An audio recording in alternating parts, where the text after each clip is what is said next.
कृष्णदास ने पीला चश्मा कूड़ेदान में फेंक दिया था, लेकिन चश्मा उसके दिमाग से नहीं निकल पाया। रात को वो करवटें बदलता रहा। उसे बहू की हंसी, बेटे की झुंझलाहट और पत्नी के कड़वे विचार बार बार याद आने लगे। सुबह उठकर वो चुपचाप मंदिर चला गया। आज मन बहुत भारी है, शायद मंदिर ही जवाब दे। सब कुछ होते हुए भी मैं अकेला क्यों हूं? शायद गलती मेरी ही थी। हे भगवान, सच दिखाना, हिम्मत भी देना। मंदिर के बाहर वही चश्मे वाला बैठा मिला। उसे देखकर कृष्णदास ठिठक गया। तूने मुझे ये चश्मा क्यों दिया? मेरा सारा भ्रम टूट गया। बाबूजी, मैंने चश्मा दिया था, सोच नहीं। पर एक बात याद रखिए, सच हमेशा दुख नहीं देता। दुख तब होता है जब हम सच से भागते हैं।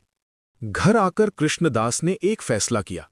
उसने बहू को बुलाया और कहा, बहू, अब से मैं खुद अपनी चाय बनाऊंगा, तू आराम कर। बहू चौंक गई। पहली बार उसे अपराध बोध हुआ।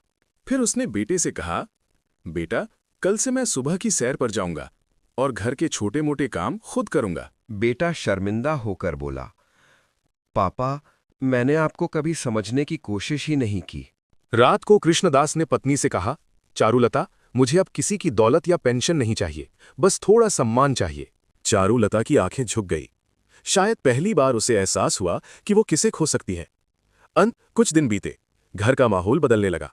अब लोग उसके सामने ही बोलते थे, पीठ पीछे नहीं। कृष्णदास समझ गया, इस बार खुशी भ्रम की नहीं, सच्चाई की थी।